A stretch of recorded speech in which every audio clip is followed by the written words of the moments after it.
दिक्कालाद्यनवश्चिन्नानन्तचिन्मात्रमूर्तये स्वानुभूत्येकमानाय नमः शान्ताय तेजसे मङ्गलं गुरुदेवाय महनीय गुणात्मने सर्वलोकशरण्याय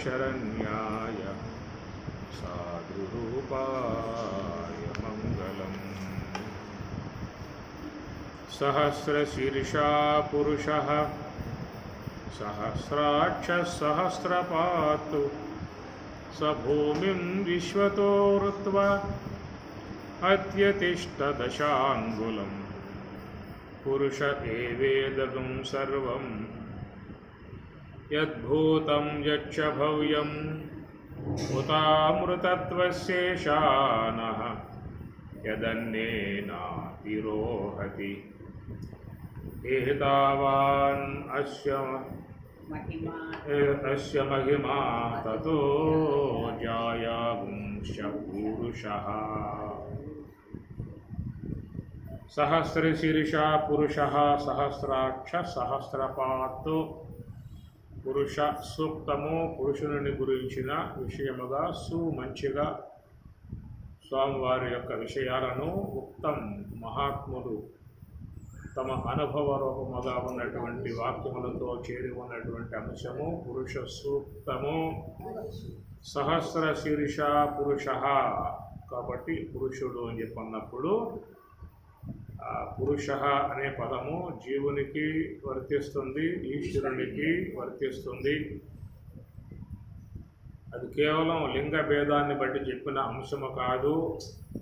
పురి శరీరే శేత ఇది పురుష, పురములో ఉన్నాడు కాబట్టి పురుషుడు అనేటువంటి మాటగా వాడబడుతుంది.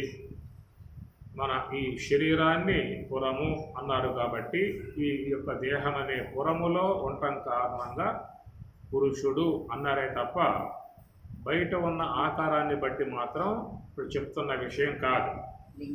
బయట ఉన్న ఆకారాన్ని బట్టి చూస్తే అక్కడ స్త్రీ పురుష నపుంసక అనేటువంటి ఉన్నాయి. ఏవి స్త్రీ పురుష అనేటువంటి. అట్లనే మరి చూసినట్లయితే విశ్వంలో ఉన్నటువంటి జీవ సముదాయం 84 లక్షల రకాలుగా ఉన్నటువంటి రకాల ఏవై జీవాలు ఉన్నాయో అవి కూడా దేహాలే, అవి కూడా పురములే. పశు దేహంలో జీవులు లేడా? పక్షి దేహంలో జీవులు లేడా? శునక దేహంలో జీవులు లేడా? ఉన్నాడు అని పరమాత్మ చెప్పాడేమన్నా మనం చెబుతున్నాం. పరమాత్మ చెప్పాలా? చెప్పాల్సిన అవసరం లేదు. ఉన్నాడు కాబట్టి ఆయన చెప్పాల్సిన అవసరం లేదు. అది కాబట్టి మనం అంటే మనం చెబుతాం, మనప్పుడు మనం చెప్పవచ్చు, ఆయన చెప్పాల్సిన అవసరం లేదు.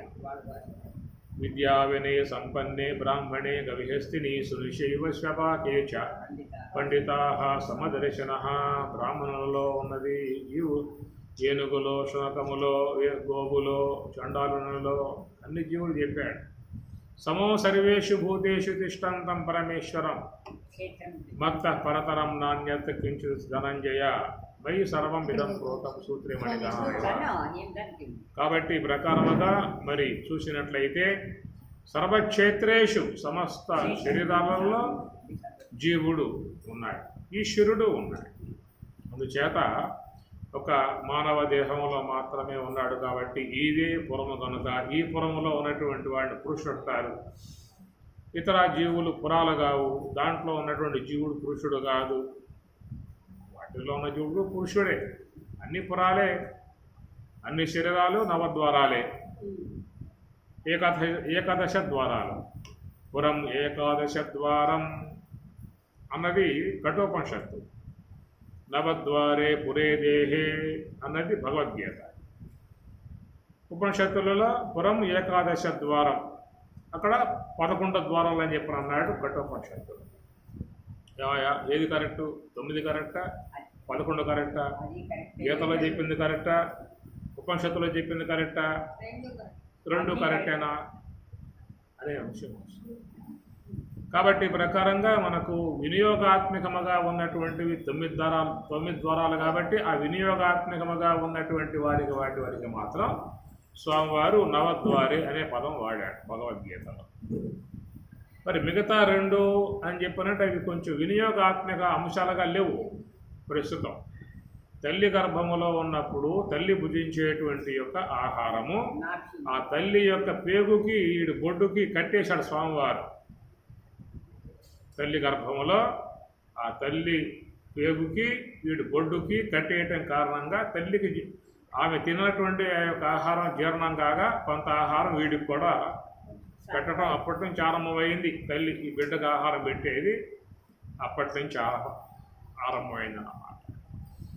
అంటే నాభి ద్వారం కొండగా ఆహారం పోవటం కారణంగా వాడి దేహం పెరిగింది, అన్నమైపోసాం ఏమి.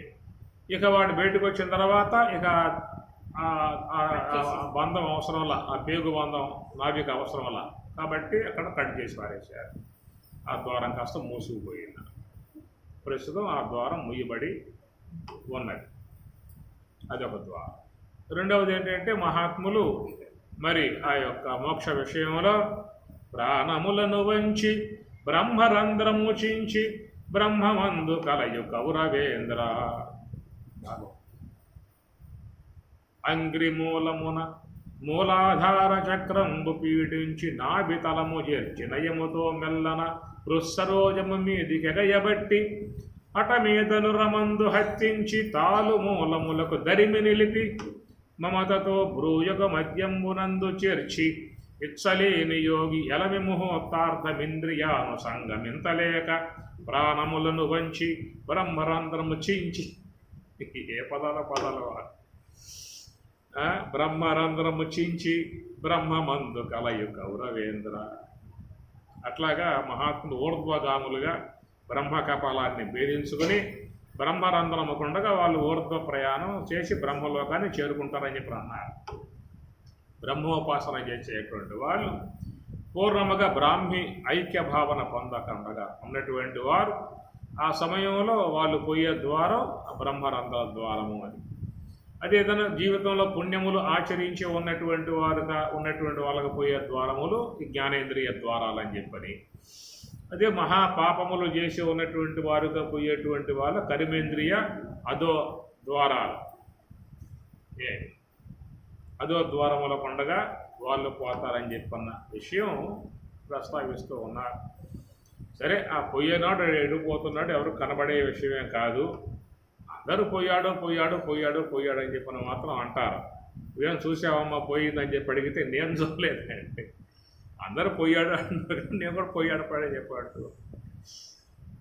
ఎట్లా గుర్తించారంటే శ్వాస కొట్టుకుంటా ఉంది. ఇంతకుముందు గుండె కొట్టుకుంటా ఉంది, శ్వాస ఆడుతూ ఉంది. ఇప్పుడు ఆ గుండె కొట్టుకోవటం శ్వాస ఆడటం లేదు కాబట్టి నేను దాన్ని ప్రామాణికంగా చేసుకుని పోయాడు అనే మాట వాడుతున్నాను అని చెప్పనే విధానంగా ఇది లోకంలో ఉన్నటువంటి అంశాలే.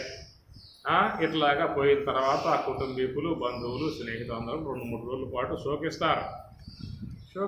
ఇది ఆచారం, సాంప్రదాయం, శోకించాల్సే ఉంటుందన్నమాట. అశోచన అనవశోచ్యస్వం ప్రజ్ఞావాదాంశ భాషే గతాసు అగతాసు నా అనుశోచింది పండితా. ఎందుకు ఏడుస్తావారో పోయిన వాళ్ళ గురించి? ఇల్లు పోయేవాళ్ళే, వాళ్ళు పోయారు సరే, ఇల్లు పోయేవాళ్ళే, అందరూ పోయేవాళ్ళే, ఎందుకు ఆడవాలి? కనుక మహాత్ములై ఉన్నటువంటి వాళ్ళు దాని విషయం శోకించరు, అసలు దుఃఖించరు, బాధపడే విధానంగా వాళ్ళకేం ఉండదు అని ఆ పెద్ద ఆయన చెప్పే మాట. కానీ మనకేంటంటే మమకారాలు ఉంటాయి కాబట్టి శోకాలు తప్పు వస్తూ ఉంటాయి. అట్లా ఏడ్చామని చెప్పే ఉద్దేశంతో పోయిన వాడేమన్నా నైట్కి వచ్చేసి ఇంట్లోకి వచ్చేసి ఏడో మాట్లాడి నేను పోవాలి ఇక్కడి నుంచి, ఎందుకు ఏడుస్తారు అవసరంగా? వీళ్ళంతగా ఏడుస్తారు కాబట్టి నేను పోన్లే ఇంట్లో ఉంటాను ఇక్కడే మీతో పాటు.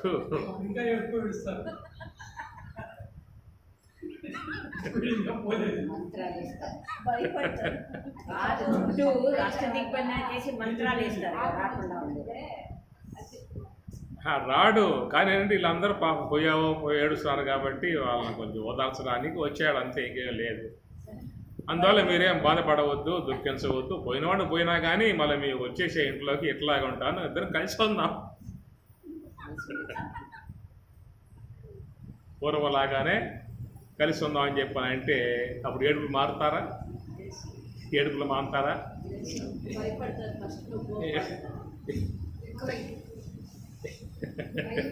ఆ సిచ్యువేషన్ మంత్రాలు తంత్రాలు ఈ బుధులు మంత్రవేత్తలు వాళ్ళు ఓం హ్రీం శ్రీం అని చెప్పిన వాళ్ళు ఇంటి గొడవ ఇంటి అలా పాది కూడా పక్క వార్త కూడా భయపడే పరిస్థితి. అనుబంధం, ఆ పేగు బంధాలు తెగిన తర్వాత వెళ్ళిపోవాలంటే ఇదే మీరు ఏడుస్తున్నారు కాబట్టి నేను వస్తున్నా అని చెప్పి అనడానికి వీలు లేదు. అయ్యా నువ్వు వెళ్ళిపోయావు, వెళ్ళిపో, మా ఫార్మాలిటీ మాది, నువ్వు ఏడుస్తావు అంతవరకే తప్ప నువ్వు ఏడ్చావని చెప్పి ఉద్దేశం జాలిపండు రావచ్చు అవసరం లేదు. అది ధర్మం కాదు. ఎవరైనా ఎవరితో అయినా ఉండాలంటే పాంచభౌతికమగు దేహం అనేది ఉండాలి. పంచభూతాత్మిక దేహంతో రా, మా కుటుంబంలో జనించు, మా మనవడకు పుట్టు, మా మనవరాండ్లకు పుట్టు, రా, నీ పేరే పెడతాం. మళ్ళా నీకు ఏ పేరైతే పూర్వం పేరు ఉన్నదో ఆ పేరే పెడతాం.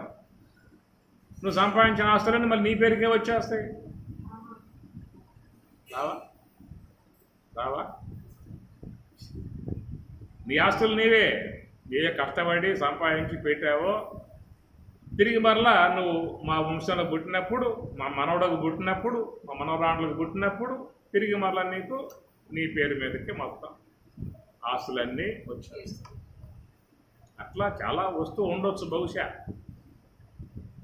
కొంతమంది మమకారం ఉంటాయి కాబట్టి తిరిగి మళ్ళీ ఆ గృహాల్లోనే భగవద్ అనుగ్రహముతో వాళ్ళ అపేక్షలు కాబట్టి అట్లా పుట్టించినట్లయితే అట్లాగా కూడా రావచ్చు. పోయిన తర్వాత అనేది మాత్రం నికరాలు లేవు. ఇటు పోతాడు, ఎక్కడికి పోతాడు, ఏ గ్రహాంతరాలకు పోతాడు, ఏ దేశానికి పోతాడు, ఎప్పుడు ఇండియాలో పుట్టాలా, అమెరికా లేదా, రష్యా లేదా, పెద్దకి పోవాలంటే చాలా అయిపోతుంది, ఆడే పుడితే పోయే అన్న భావంతో అమెరికాలో పుట్టాడనుకో అక్కడే వ్యవహరిస్తాడు. విశ్వం మొత్తం పరమాత్మదే కదా, ఎక్కడ పుడితే ఉంది ఆయన ఇష్టం. అమెరికాలో పడేయచ్చు, రష్యాలో పడేయచ్చు, ఎక్కడ ఉన్న మానవ సముదాయమే, ఆయన సృష్టి, ఆయన పంచభూతాలే. అది ఈ దేశం అండి, అది మా దేశం కాదు, అది నీ భావన. భగవంతుడి విషయంలో అన్ని దేశాలు నాయే, అందరూ నా వాళ్ళే, అందరూ నా సమూహమే, ఆయనకి ఏ భేదం లేదు. నేను ఈ ప్రాంతీయుణ్ణి, నాది మనకు ఒక ప్రేమ పుడుతుందన్నమాట. మీది బెంగళూరేనా, మా ఇంటి పక్కనే ఉన్నావు నువ్వు, కలిసి అదొక విధానం అన్నమాట. అది అమెరికాలో ఉన్నావు అనుకోండి, నువ్వు ఇండియనా, అది మా ఇక్కడైతే మా జిల్లా వాడివా, మా ఊరు వాడివా, మా ఇంటి పక్కనే ఉన్నావు నువ్వు. అదొక రకమైనటువంటి యొక్క మమకారం అన్నమాట, ఆప్యాయత కలపడం. కాబట్టి భగవంతుడి విషయంలో అన్ని సృష్టులు ఆయన. ఇలాంటి సృష్టిలు ఇంకెన్నున్నాయో. యోగ వాసిష్టం చదువు. యోగ వాసిష్టం 33,000 శ్లోకాలు, 33,000 శ్లోకాల గ్రంథం యోగ వాసిష్టం. వైరాగ్య ప్రకరణం, స్థితి ప్రకరణం, ఉత్పత్తి ప్రకరణం, స్థితి ప్రకరణం, ఉత్పత్తి ప్రకరణం, నిర్వాణ ప్రకరణం, వైరాగ్య ప్రకరణం, అదే వైరాగ్య ప్రకరణం, స్థితి ప్రకరణం, ఉత్పత్తి ప్రకరణం, నిర్వాణ ప్రకరణం, ఇట్లా మొత్తం చేరి ఉపాఖ్యానం. దాంట్లో ఉపాఖ్యానములు 5వ ఉపాఖ్యానం, ఈలోపాఖ్యానం, చిత్తోపాఖ్యానం, ఇలాంటి చాలా ఉంటాయి ఉపాఖ్యానం అన్నమాట. చాలా అద్భుతంగా పోతున్న గ్రంథం అంతా కూడా. 33 శ్లోకాలు కలిగిన గ్రంథాన్ని వ్యాసాస్త్రం వాళ్ళు 4 వాల్యముసుల్లో ప్రింట్ చేశారు. ఆ కాలంలో ఓపిక చేసి మళ్ళీ ప్రింట్ చేయలేక మా వల్ల కాదని చెప్పని ఎవరు ముట్టుకోవాలా ఆ పుస్తకాన్ని. ఎక్కడ ప్రింట్ చేస్తాం? 33,000 శ్లోకాలు. నిజంగా చెప్పాలంటే సుఖబ్రహ్మాశ్రమ స్వామివారు అక్కడ వ్యాసాశ్రమంలో ఉన్నప్పుడు ఆయన ఒక చిన్న కుటీరంలో ఉపవాసం అన్నమాట. రోజు ఒక టెంకాయ చెప్ప నీళ్ళే అంతే, అని తిన్న అట్లా తపస్సు చేశాడు 12 ఏళ్ళు. తపో సంపూర్ణుడు అన్నమాట. వ్యాసాశ్రమంలో పక్కన ఉంటుంది రూమ్ చోట. ఆ రూములో ఏకాంతం, అక్కడ ఎవరు ఉండరేక, ధర్మాలు ఒకరు ఉండరు, దూరంగా ఉంది ఆశ్రమం. అది చిన్న కుటీరం కూడా. దాంట్లో రోజు స్వామి దగ్గర కొట్టిన టెంకాయలో ఒక చెప్ప మల్లాస్వామి పంపించేవాడు. మల్లాస్వాముల వారు ఆ చెప్ప మాత్రమే తిని తపస్సు చేశాడు. మౌనం, అందుట్లో మౌనంగా ఉండి తపస్సు చేస్తూ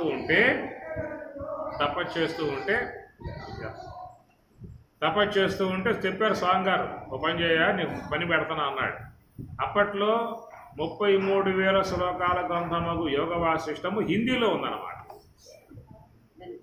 ఆయన 13 ఏళ్ళు హిందీ ఋషికేశంలో ఉన్నాడు ఆయన గారు. హిందీ బాగా వచ్చు ఆయనకి, ఓల్డ్ బిఏ అప్పట్లోనే. స్వామి పని చెప్పారన్నమాట, ఈ 33,000 శ్లోకాలుగా ఉన్నటువంటి హిందీలో ఉన్నటువంటి దాన్ని తెలుగులో నువ్వు రాయమన్నాడు. అట్లాగా ఆయన గారు ఆ 12 ఏళ్ల తపస్సులో ఆ గ్రంథాన్ని ఆయన పూర్తి చేశాడు. 33,000 శ్లోకాల గ్రంథాన్ని హిందీలో ఉన్న భాగాన్ని తెలుగులోకి తర్జుమా చేసిన విధానం అన్నమాట ఆయన. అట్లా తర్జుమా చేయగా అది ప్రింట్ అయ్యి భక్తుల చేతికి వచ్చింది. తర్వాత కాలంలో ఆయన గారికి అది బాగా అవగాహన ఉంది కాబట్టి ఆ యోగ వాసిష్టాన్ని సంక్షిప్తం చేసి ఆయన గారు వశిష్ఠ రత్నాకరం, భాగవత రత్నాకరం, భారత రత్నాకరం, ఉపనిషత్తు రత్నాకరం, యోగ వాసిష్ఠ రత్నాకరం, మొత్తం 5 రాశారు అన్నమాట. 5 రత్నాలు రాశాడు స్వామివారు. ప్రింట్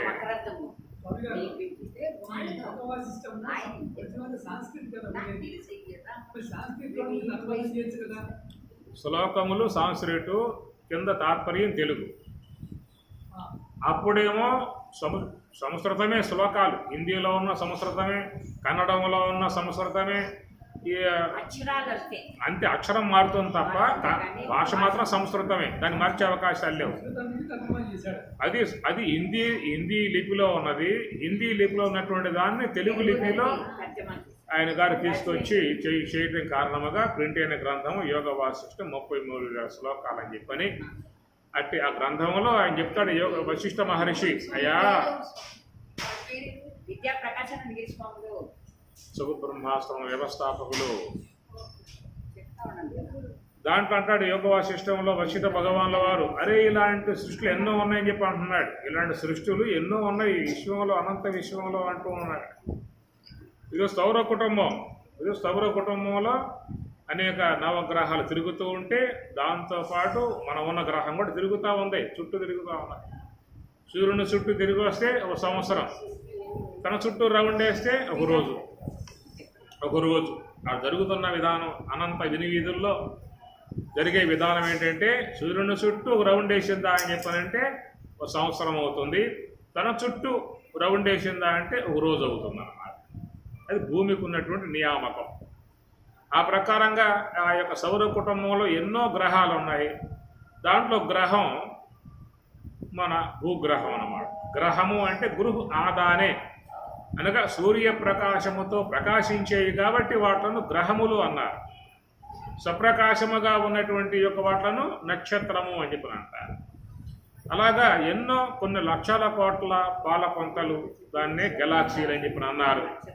అలా కొన్ని లక్షల గెలాక్సీలు, లక్షల కోట్లు ఎన్నో ఉన్నాయి, అది కూడా అంశకి వ్యవహారం కాదు. అలాగ లక్షల కోట్ల కలిగి ఉన్నటువంటి అంటే ఒక నక్షత్రముల సమూహం, ఒక తేజోపుంజం అన్నమాట. కొన్ని లక్షల నక్షత్రాల సమూహంని గెలాక్సీ అనే పేరు పెట్టారు. అలా లక్షల నక్షత్రాల సమూహం గెలాక్సీ అన్నప్పుడు ఆ గెలాక్సీలో ఒక సూర్యుడు, మనకున్న సూర్యుడు, ఆయన చుట్టూ ఉన్నటువంటి కొన్ని నవగ్రహాలు, ఇవన్నీ వాటిల్లో ఒకటి మంద గ్రహము, భూగ్రహము. చక్కగా సస్యశ్యామలంగా చెట్లతో పొట్లతో అలరారే విధానముగా ఇలాంటి గెలాక్సీలు ఎన్నైతే ఉన్నాయో అన్ని గెలాక్సీలలో కూడా ఇలాంటి సౌర కుటుంబాలు,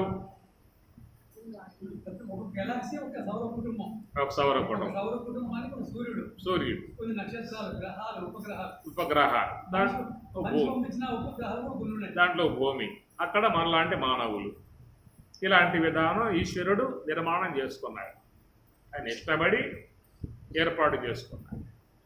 కాబట్టి ఆయన విధానంలో ఒకసారి ఇక్కడ ఈ గ్రహంలో పుట్టిస్తాడు, మరొకసారి ఇంకొక గెలాక్సీ అని చెప్పి అనుకున్నాం కదా, ఆ సౌర కుటుంబంలో ఉన్న ఆ భూమి మీద పుట్టిస్తాడు, ఇంకొకసారి ఇంకొక గెలాక్సీ అనుకున్నాం కదా, ఆ గెలాక్సీలో ఉన్న సూర్యుడు ఆ సౌర కుటుంబంలో ఆ భూమి మీద అట్లా గుర్తిస్తాడు. ఈ ప్రకారంగా మనం ఎన్నిసార్లు మారి వచ్చామో, అంటే మనం చాలా చోట్ల ప్రయాణం చేయాలి. దాదాపుగా చాలా మారి ఉంటాం ఈ పాటికి. అయితే ఏంటంటే ఆయన గారు జ్ఞాపక శక్తి అనేది లేకుండా చేసేసాడు. శక్తి లేక చేసే అంటే ఒకటి ఈ ఆయనకి లేదనా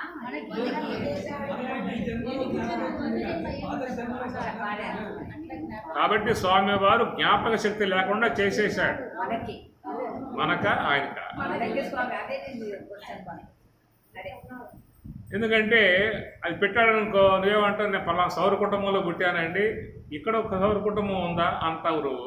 వీళ్ళు ఊరుకోరేక అక్కడెక్కడ చూపించమని చెప్పి అడుగుతారు. నేను ఏడ చూపిస్తాను, నీకు సమస్య అయ్యా ఉందయ్యా, నాకు జ్ఞాపకం, నాకు అంతా ఆడ నుంచే వస్తున్నాను అంటావు నువ్వు. ఎక్కడమ్మది మా జ్ఞాపకం లేదే. అట్లాగా స్వామివారు అలాంటి విధాయకాలు చేయడు. ఆ మాట కూడా స్వామివారు చెప్పాడు, గీతలో కూడా ప్రస్తావించాడు కదా. బహూని మే వ్యతీతాని జన్మాని తవ చార్జున తాని అహం వేద సర్వాణి నత్వం వేత్త పరంతప. బహూని జన్మాని తవ నీకు, మే నాకు, బహూని జన్మాని వ్యతీతాని గడిచాయి. నీకు అనేక దేహాలు వచ్చిపోయాయి, నాకు అనేక దేహాలు వచ్చిపోయాయి. త్వం నవేత్త, నీకు తెలియవు, నాకు తెలుసు. అహం వేద త్వం నవేత్త, నీకు తెలియదు, నాకు తెలుసు. కాబట్టి ఆ ప్రకారంగా లోకంలో జీవులుగా ఉన్నటువంటి వారికి గతం యొక్క సంబంధమై ఉన్నటువంటి యొక్క అంశాన్ని మరుగు చేయటం సృష్టిలో ఒక నియమం. స్వామి ఎందుకు పెట్టే స్వామి ప్రకారంగా ఏదో కాస్త మాకు ఆ విధంగా నీకెట్లా జ్ఞాపకం అయితే ఉన్నదో మాకు పెట్టేస్తే పోయేది కదా. నువ్వు చెప్పావు కదా, నాకు తెలుసు నీకు తెలియవు అని చెప్పి అంటున్నావు కదా. అలాంటి విధానం, ఈ విధానంలో విషయంలో ఎందుకు పక్షపాతం వహించాల్సి వచ్చింది? నీకేమో తెలిసేట్లుగా పెట్టుకోవటం, నాకు తెలియకుండా చేయటం, ఎందుకు ఈ విధంగా చేయటం కాదు. నాకు కూడా నీలాగానే గతంలో ఎక్కడెక్కడ జనించి వచ్చాననే విషయం కనుక నాకు కూడా కనుక అలాంటి విధానం పెట్టి ఉన్నట్లయితే నాకు బాగా ఉండేది కదా. బాగుండేది, చాలా కష్టపడాల్సి కొన్ని లక్షల మంది కోసం బాధపడాల్సి వచ్చేది. కొన్ని లక్షల మందికి గురించి మనం బాధపడాల్సి వచ్చేది. స్వామి ఎన్ని తల్లిదండ్రులు, ఎంతమంది భర్తలో, ఎంతమంది ఎన్ని జన్మాలో, ఎన్ని పెట్టుకునేది పుణ్యం చేసినాం. రెండవది, దానివల్ల ప్రమాదాలు వస్తాయి. ఎందుకంటే ఒకవేళ వీడు పేద కుటుంబంలో పుట్టున్నాడు అనుకోండి, నేరుగా అక్కడికి ఏం చేస్తాడంటే రిలయన్స్ ఇంటికో టాటా ఇంటికి వెళ్తాడు. నేను రా మీ తాతను రా, దేహం సాలించి అక్కడెక్కడ కుగ్రామంలో పుట్టాను అని మొత్తం చెప్పేస్తాడు. ఎవరెవరి పేర్లు, ఎక్కడెక్కడ మీరు ఉండేది, ఎవరెవరు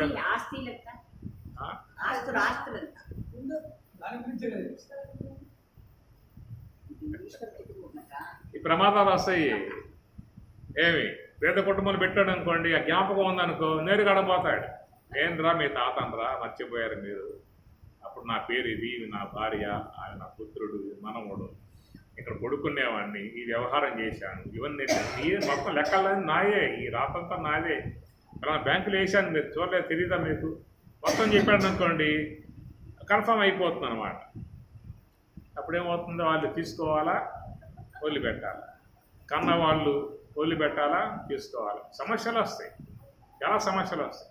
ఒకవేళ అనేక మంది అప్పులు చేశారు, ఎగేశారు, చనిపోయాడు, మళ్ళా పుట్టాడు, మొత్తం జ్ఞాపకం వచ్చాయి. ఇప్పుడు ఏం చేస్తాడు, అప్పు పడతా ఉంటారు తీసుకుని. ఇక్కడ ఉన్న ఆస్తి తగాదాలతోనే చచ్చిపోతున్నాం. ఇక ఈ మొత్తం మళ్ళీ కోర్టుకు పోతాయి. అయ్యా నేను పూర్వజన్మలు ఈ విధంగా అప్పులు పెట్టాను, వాడు ఇవ్వలేదు నాకు, సరిపోయింది. ఉన్న కేసులు లక్షలు ములుగుతూ ఉన్నాయి, తేల్చడం లేదు, నడుస్తూ ఉన్నాయి. ఈ మధ్యలో జడ్జిలు పోతున్నారు, వకీళ్ళు పోతున్నారు, కోర్టులో వేసిన వాడు పోతున్నారు, అందరూ పోతా ఉన్నారు తేలక. ఇవే తేలకుండా ఉంటే కొత్త ఎన్ని పూర్వజన్మలో ఈ కూడా వచ్చిన పడితే వేరే అవకాశాలు ఉంటాయని చెప్పండి.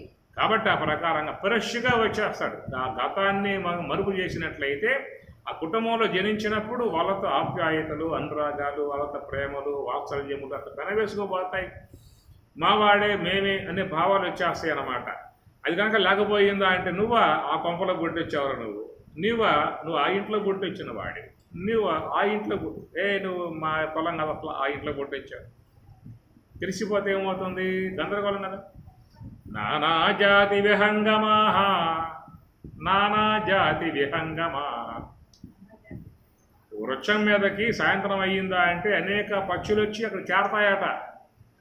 ఏకవృక్ష సమారూఢ నానా జాతి విహంగమాహ. ఆ చెట్టు మీదకి అనేక ప్రాంతాల నుంచి పక్షులు వస్తాయి, తెల్లారుగానే వెళ్ళిపోతాయి అన్నమాట. అట్లాగా ఒక కుటుంబ వ్యవస్థ ఉందని చెప్పినట్టు ఎవరు వీళ్ళు అసలు? వీళ్ళందరూ ఎవరు? నువ్వు శరీరాన్ని ఇచ్చావు, లోన ఉన్నాడు ఎక్కడి నుంచి వస్తూ ఉన్నాడు? ఏ దేహం నుంచి వస్తూ ఉన్నాడు? ఏ ఇంట్లో నుంచి వస్తున్నాడు? ఏ దేహం వదిలి వస్తా ఉన్నాడు? అవన్నీ తెలిసినాయా అని చెప్పనంటే పెద్ద గొడవ అయిపోతున్నాను. ఆప్యాయతలు ఉండవు, అనురాగాలు ఉండవు, ప్రేమలు ఉండవు, విద్వేషాలు వస్తాయి, అనేకం వచ్చేస్తాయి. కాబట్టి స్వామివారు ఏం చేశారంటే మత్తః స్మృతి జ్ఞానం అపోహనం సర్వస్య చాహం హృది సన్నివిష్ట. సర్వస్య సమస్త జీవుల హృదయములో నేను ఉన్నా అన్నాడు. ఏం చేస్తున్నావయ్యా? అపోహనం స్మృతి అపోహనం రెండు ఇస్తున్నా అన్నాడు. ఆ స్మృతిని నేనే ఇస్తూ ఉన్నాను, అపోహనం నేనే ఇస్తూ ఉన్నాను. కాబట్టి ఈ జన్మలో చేసేటువంటివన్నీ కూడా మనకి స్మృతికి రావాలి. నిద్రావస్థలోకి పోయావు, నిద్రావస్థలోకి పోయి వచ్చావు కదా.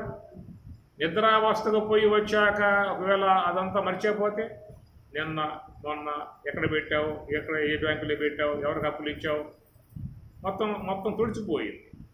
సుషుప్తావస్థకు పోయి రాగానే మొత్తం మనసులో ఉన్నాయన్నీ బ్లాడ్ బల్బ్ని తుడిచేసినట్లుగా చెరిగిపోయాయనుకో. కళ్ళు తెరిచావు, ఏం తెలియట్లేదు. ఎదురుగా అయ్యవారు ఉన్నారు, ఎవరయ్యా నువ్వు? ఈ నా భర్త అంటున్నావు అంటే, ఈ నా కుమారుడు అని చెప్పి అంటున్నావు అంటే, నా కూతురు అని చెప్పి అంటున్నావు అంటే అట్లాగే ఉన్నాయి ముద్రలు. నువ్వు సుషుప్తావస్థకు పోయి వస్తే చెరిగిపోలా, అట్లాగే వచ్చాయి. కాబట్టి లేచిన తర్వాత కూడా జ్ఞాపకం ఉన్నాయి. కాబట్టి ఎవరు ఏమిటి అని అవన్నీ కూడా ఉన్నాయి. కాబట్టి సుషుప్తి అవస్థకు పోయి వస్తే ఆ స్మృతి అట్లాగే ఉంచుతాడు. మరణావస్థకు పోయి వస్తే పెడతాడు, ఆ గుర్తులు తుడిచేస్తాడు. రెండు సుషుప్తి అవస్థ, మరణ రెండు అవస్థలే. సుషుప్తి అవస్థ, మరణ అవస్థ. కాబట్టి మనం ఈ దేహము ధరించిన విధానములో ఎన్నిసార్లు మనం సుషుప్తి అవస్థను పొంది ఉంటాం? అన్నాళ్ళు కలుగుతూనే ఉన్నది. అట్లనే మనం మన యొక్క హయాములో ఎన్ని మరణావస్థలు పొంది ఉంటాము?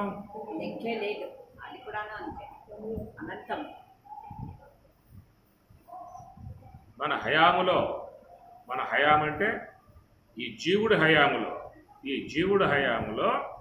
ఎన్ని శరీరములు ధరించి ఉంటాం. కాబట్టి మరణం అనేటువంటి దాని విషయంలో మాత్రం స్వామివారు అపోహనం, దాన్ని కాస్త గతం కాస్త మరుపు చేస్తూ ఉన్నాడు. అయితే గతములో చేసినటువంటి యొక్క ఏ కార్యాలు అయితే ఉన్నాయో ఆ కార్యముల సంబంధమై ఉన్న పుణ్య సంస్కారాలు, పాప సంస్కారాలు ఏవైతే ఉన్నాయో ఆ మొత్తం కూడా సూక్ష్మదేహంలో అవ్యక్తంగా నిక్షిప్తమై ఉన్నాయి. దాన్ని సంచిత కర్మ అన్నారు. సూక్ష్మదేహంలో చేరి ఉన్నటువంటి గత సంబంధమై ఉన్నటువంటి ఆ పుణ్య సంస్కారాలు కానీ పాప సంస్కారాలు కానీ ఏవైతే చేశామో అవన్నీ కూడా సంస్కారముగా సూక్ష్మదేహములో ఉన్నాయి. అందువల్ల స్వామి ఏమన్నారు? పౌర్వదైహికం పూర్వాభ్యాసేన తేనైవ ప్రియతే హ్యవశోపి సహా అన్నాడు. పూర్వాభ్యాసేన, పూర్వజన్మలో చేసినటువంటి యొక్క ఆధ్యాత్మిక సంబంధ ప్రయత్నం ఉన్నదో సంబంధమై ఉన్నటువంటి యొక్క ఆ సంస్కారం ఈ జన్మలో నిన్ను ఆ వైపుకు లాక్కుపోతుందని చెప్పిన అన్నాడు. ఆ సంస్కారం నిన్ను ఆ వైపుకి లాక్కుపోతుంది అని చెప్పి అంటాడు. అయితే గత జన్మలో చేసినటువంటి యొక్క వాటి సంబంధమైన గుర్తున్నదా అంటే ఆ గుర్తు మాత్రం ఉండదు, ఆ గుర్తు ఉండదు. కాబట్టి ఈ ప్రకారంగా సృష్టి విధానములో పరమాత్మనిక విధానములో స్మృతి అపోహనం రెండు ఆయన పెట్టుకున్న విధానం. సుషిప్తి అవస్థను పొంది వచ్చావా అంటే నీకు స్మృతి ఉంటుంది, మరణావస్థను పోయి వచ్చావా అంటే అక్కడ అపోహనం, ఆ స్మృతి విధానాన్ని ఆయన తీసేస్తూ ఉన్నాడు. ఇది సృష్టి విధానములో ఉన్నటువంటి ఒకనొక నియమం, అది అట్లాగే కొనసాగాలే తప్ప అది ఏమాత్రము కూడా బెసికి ఎవరికి కూడా ఆ గత జన్మ సంబంధమై ఉన్నటువంటి యొక్క జ్ఞాపక విధానం వాళ్ళకి రాకుండా ఉండుగాక.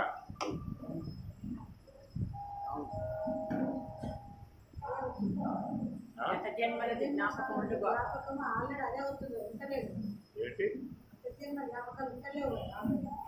అదే గత జన్మ నుంచి వచ్చినటువంటి యొక్క ఎవరైతే కొత్తగా నూతనముగా ఈ దేహాల్లోకి ప్రవేశిస్తారో అలాంటి వారికి ఆ గత సంబంధమై ఉన్నటువంటి యొక్క స్మృతి పదం వాళ్ళకు కలగకుండా ఉండుగాక. ఇదే నా శాపం. కొంతమంది పేపర్లో వస్తూ ఉంటాయి, నేనా పలానా చోట పుట్టాను, పలానా గ్రామం నాది, అక్కడ నా వాళ్ళు ఉన్నారు, నా బంధువులు ఉన్నారు అని వీడు అంటాం. వీడిని ఏదో మళ్ళీ వీళ్ళు దాన్ని నిర్ధారణ చేసుకోవడానికి తీసుకుపోవటం, ఆడకపోయాక వాడు ఈమె నా భార్య, ఈయన నా కుమారుడు, కూతురు ఇవన్నీ వీడు చెప్పటము, అది ఏదో పేపర్ వాళ్ళు వచ్చి అదంతా ఫోటోలు చేసుకోవటము, అది వల్ల పేపర్లో రావటం, ఫలానా వ్యక్తి విధంగా పుట్టాడు, గత జన్మ జ్ఞాపకం వచ్చింది, ఆ గృహానికి పోయి చూపించాడు, మొత్తం నికరంగా తేలిపోయింది, వీడు వాడే వీడు, వీడే వాడు. పేపర్లో వస్తానే లేదా? రేర్ రాకపోవడం. తప్పిందా? ఆ గాడి తప్పింది, ఆ బండి పట్టాలు తప్పింది, ఏం చేస్తుంది? గుద్దుకుంటుంది, ఇంకో పక్కన వచ్చి ఆడుకుంటుంది, దాన్ని గుద్దుకుంటుంది. బండి పట్టాలు తప్పకూడదు. ఈ బండికి గత జ్ఞాపకం రాకూడదు. వచ్చిందా అంటే చిక్కుల్లో పడతారు, వాడు చిక్కుల్లో పడతాడు, ఆ కుటుంబం వాళ్ళు చిక్కుల్లో పడతారు, ఈ కన్న వాళ్ళు వాళ్ళకి అప్పచెప్పాలా, వాడిని మనం తీసుకోవాలా, వాళ్ళకి సమస్యే, వీళ్ళకి సమస్యే. వీడు మనవాడు కాదంట, వాడు పంపలకు గుడిచాడు, మన పొలం కాదు వీడిది, మన బ్రాహ్మణ పొలం, వాడేమో మాది పొలం అంట్లో నికరంగా చెబుతున్నాడు. వీడు అక్కడ పుట్టొచ్చు అని చెప్పి అంటున్నాడు. ఎప్పుడైతే వాళ్ళకి మనసు లోపల ఆ కులం వాడు ఈ కులం ముద్ద పెట్టాలన్నా వాళ్ళే జ్ఞాపకం వస్తారు, చొక్కా తొడగాలన్నా వాళ్ళే జ్ఞాపకం వస్తారు. మనం సంపాదించే ఆస్తులు వీడికి ఇవ్వాలా?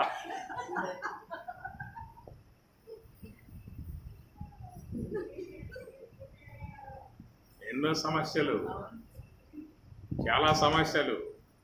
పరమాత్మకు తెలుసు కాబట్టి ఆయన ముందే అన్ని పకడ్బందీగా సవరణ చేసుకుని, చట్ట సవరణ చేసుకుని, పార్లమెంట్లో ఆయన గారు తీర్మానం చేసుకుని శిలాశాసనం చేసి పారేశారు.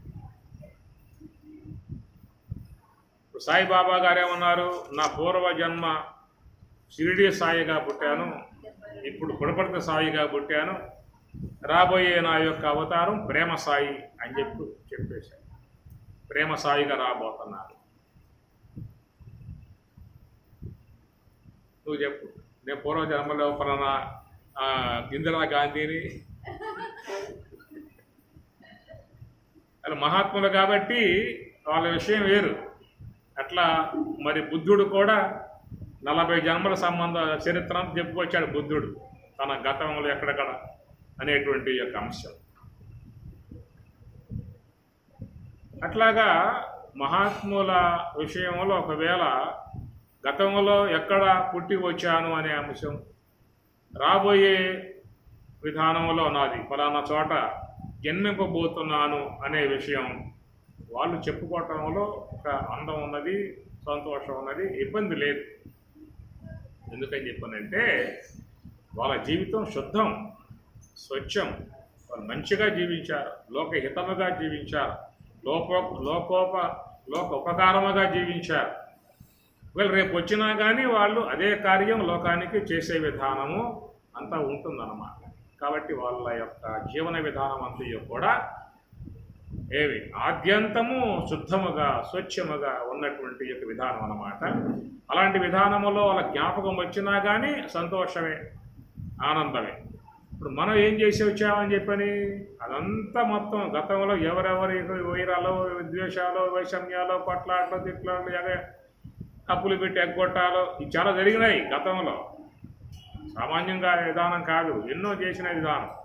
అవన్నీ జ్ఞాపకం వచ్చినాయి అనుకో, వీడికి శాంతి ఉండదు. ఇట్లా చేశానా నా జీవితంలో, ఇన్ని విధాకాలు చేశానా, ఇన్ని కుతంత్రాలు చేశానా. కనుక మానవుని జీవన విధానం చూసినట్లయితే చాలా లోటుపాట్లు వాటిల్లో ఉన్నాయి, చాలా వ్యత్యాసాలు దాంట్లో ఉన్నాయి. అవన్నీ ఎందుకు? ఈ జన్మలో చేసినవి పోవటానికే పోయి చావట్లో ధ్యానం చేస్తూ ఉంటే ఈ జన్మలో చేసినవన్నీ వచ్చి కూర్చుంటూ ఉంటే ధ్యానం కుదరటం వల్ల, ధ్యానం కుదరక తలనిల్లుతూ ఉన్నాం, తలకాయ బాదుకుంటూ ఉన్నాం. ఈ జన్మలో చేసినవి జ్ఞాపకం వస్తుంటే ధ్యానం చేయలేకపోతా ఉన్నాం. అవన్నీ కూడా జ్ఞాపకం వస్తే ఇంకే ధ్యానం చేస్తే. కాబట్టి అందుచేత గతము యొక్క సంబంధమై ఉన్నటువంటి యొక్క అంశమంతా కూడా కేవలం సంచితకర్మగా ఏదో ప్రోగుగా లోపల ఉంటుంది అనేటువంటి మాట.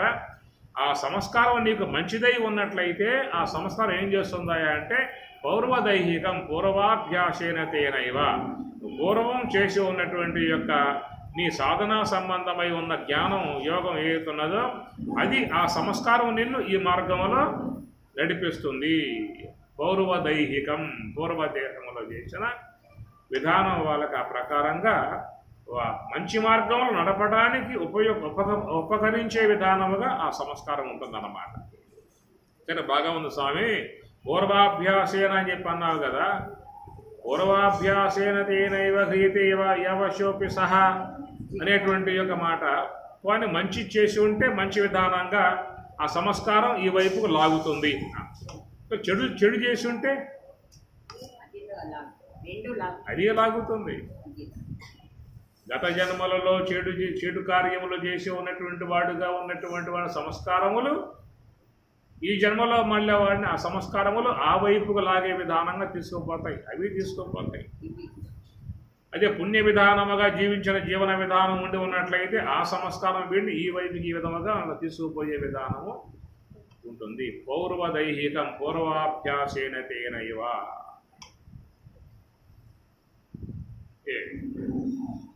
ఒక కోడి పొదిగింది. గుడ్లు పెడతారుగా, అండాలు పెడతారుగా. అండములు పెడితే 20 అండాలు చక్కగా దాన్ని పడుకున్నది, రెక్కలు అట్లా వాల్చుకున్నది, ఆ వేడంతా దానికి తగిలేట్లుగా చూసుకున్నది. మెల్లమెల్లగా కొద్ది రోజులకల్లా మొత్తం కూడా సంతతి అందరు ఏ దాంట్లో పేలు కాకుండా 20 బిడ్డలు పుట్టారన్నమాట. దాంట్లో 10 బిడ్డలు నీళ్ళల్లోకి పోయి ఈదుతూ ఉన్నాయి. మిగతా 10 బిడ్డలు ఒడ్డు నుండి చూస్తూ ఉన్నాయి. ఏమైనా మాతో పుట్టాయి, మేము పోలేకపోతున్నాం, అయిపోతున్నాం, లోపల నీళ్ళల్లోకి ఈదుతూ ఉన్నాయి. ఆశ్చర్యం వీటికి. ఒడ్డును ఉన్నాడు, మాతో పుట్టినయే కదా, మేమెందుకు పోలేకపోతున్నాం, అవి ఎందుకు నీళ్ళలోకి పోతున్నాయి అని చెప్పనంటే ఆ పొదిగిన విధానంలో పెట్టినవాడు సగం గుడ్లేమో బాతుగుడ్లు పెట్టాడు, సగం గుడ్లేమో కోడి గుడ్లు పెట్టాడు అని అనుకుంటున్నావు నువ్వు, అనుకుంటూ ఉన్నావు. ఇప్పుడు ఆ పిచ్చి బాలోకం ఏం చేసింది, మొత్తం గుడ్లేక అని చెప్పని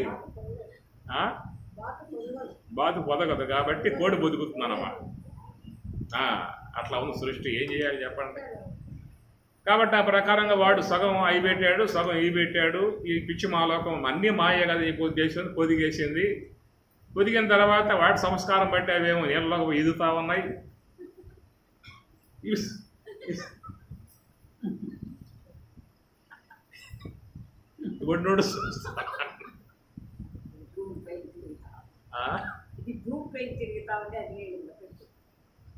ఎవడి సంస్కారం వాడిది, ఎవడి సంస్కారం వాడి. తల్లి 5 మందికి దేహాలు పంచిచ్చిందిగా, మరి వీడి స్వభావం ఏమిటి, వాడి స్వభావం ఏమిటి, వాడి స్వభావం ఏమిటి. ముగ్గురు పుట్టిన ఆ తల్లికేక మరి కుంభకర్ణుడు వాడి స్వభావం వేరు, రావణాసురుడు వీడి స్వభావం వేరు, విభీషణుడు వాడి స్వభావం వేరు.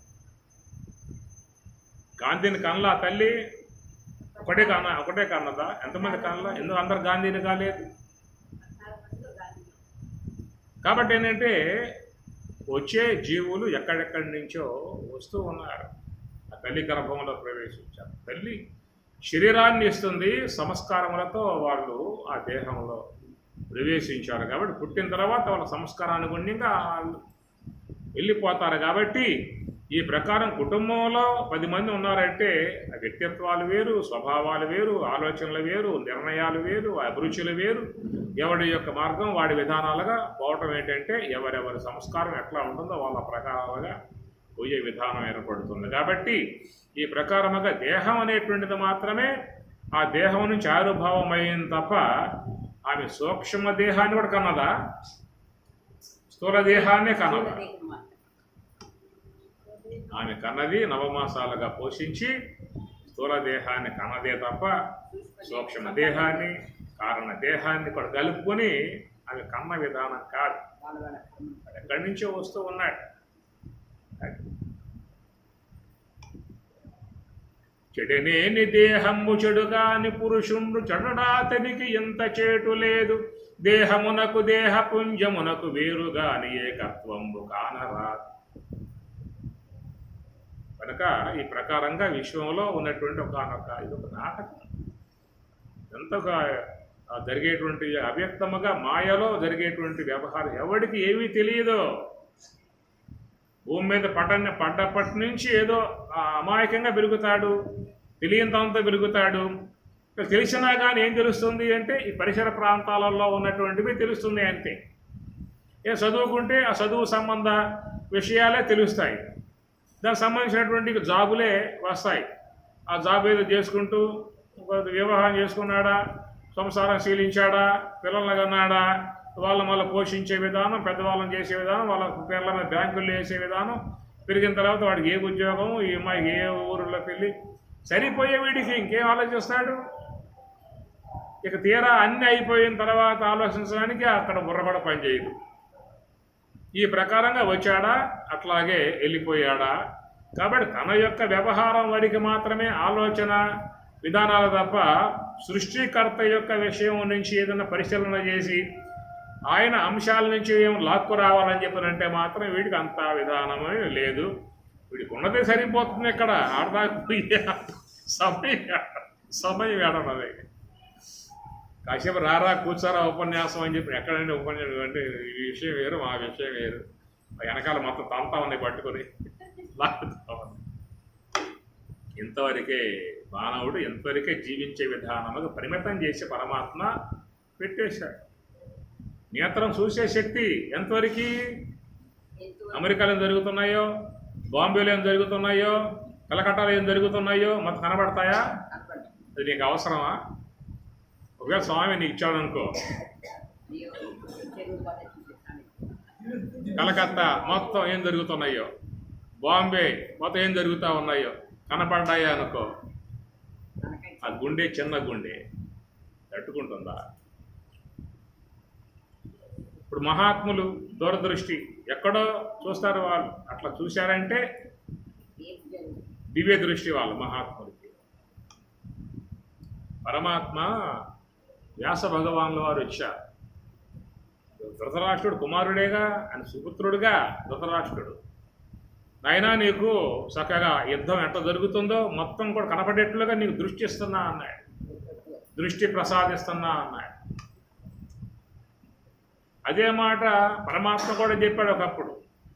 రాయబారం కోసం వచ్చినప్పుడు ఈ మూర్ఖంగా ప్రవర్తిస్తే వీళ్ళు విశ్వరూపం ఆయన గారు ప్రదర్శించి అట్లా మూర్చపోతే భీష్ముడు, ద్రోణుడు, కృపాచార్యులు, ఇట్లా విదురుడు లాంటి పుణ్యాత్ములు అందరూ కూడా కొనియాడుతూ పొగుడుతూ నమస్కారం చేసుకుంటూ ఉన్నారు ఆ స్వామివారికి. ఆ చేసుకుంటూ స్తోత్రం చేస్తూ ఉంటే ఆ మాటలు విన్నాడు ధృతరాష్ట్రుడు. ఏమిటా అన్నాడు, కృష్ణ పరమాత్మ విశ్వరూపం ఆయన దివ్యంగా చూసుకుంటున్నాం, ఆనందిస్తున్నాం అని చెప్పి అన్నారు అందరూ కూడా. అప్పుడు ధృతరాష్ట్రుడు నమస్కారం చేశాడు, కృష్ణ నాకు కూడా అలాంటి ఆ దివ్య రూపం దర్శించుకునేటువంటి అవకాశం నాకు నేత్రాలు ప్రసాదించవయ్యా అన్నాడు. పరమాత్మ కూడా ప్రసాదించాడు ఆ దివ్య నేత్రాలతో చక్కగా స్వామివారిని దర్శించుకున్నాడు, సంతోషించాడు, ఆనందపడ్డాడు. తర్వాత ఏమన్నాడు, కృష్ణ ఏ యొక్క దివ్య రూపం దర్శించానో ఆ కండ్లతో ఈ అరాచకం, ఈ నానా బేభత్సాలు నేను చూడలేను. నువ్వు ఇచ్చిన దృష్టి నీవే తీసేసుకో అన్నాడు. నిజంగా ఆ విషయాల్లో కొన్ని ధృతరాష్ట్రుడి విషయం భారతంలోకి పోతే చాలా గొప్ప క్యారెక్టర్గా ఉంటుంది ఆయన్ని. మంచి విధానం లేదా అది వ్యాసుని పుత్రుడైన అప్పట్లో వీర్యదానం ఉండేది ఆ కాలంలో, పూర్వకాలంలో.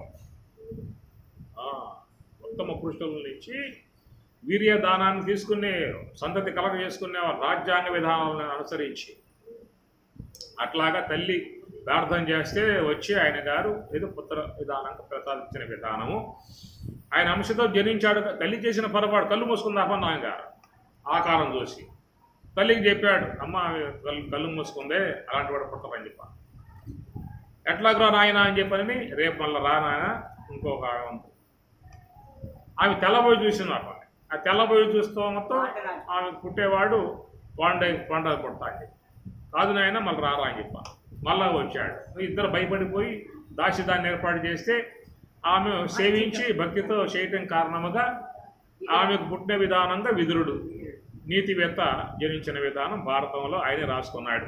ఆయన విషయాన్ని ఆయన దాపరంగా పెట్టుకోవాలి వ్యాసుడు, ఆయనే రాసుకున్నాడు.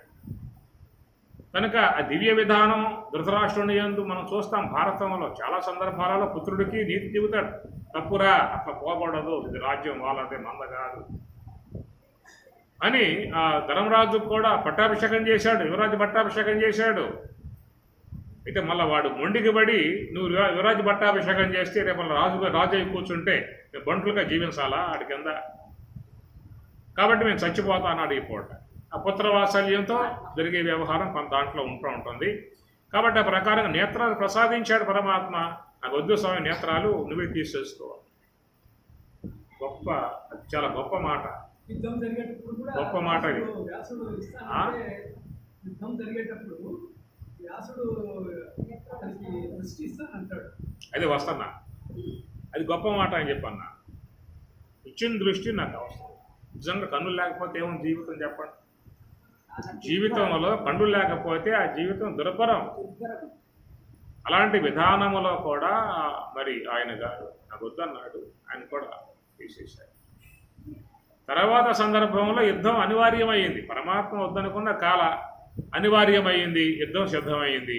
అప్పుడు వ్యాసుల వారు వచ్చి అయినా యుద్ధం జరగబోతా ఉంది, సంగ్రామం జరగబోతా ఉన్నది, ఎట్లా జరుగుతుందో ఏ విధంగా జరుగుతుందో మొత్తం నీకు కనపడేట్లుగా నీకు దివ్య దృష్టిని ప్రసాదిస్తాను చూడవయ్యా అన్నాడు.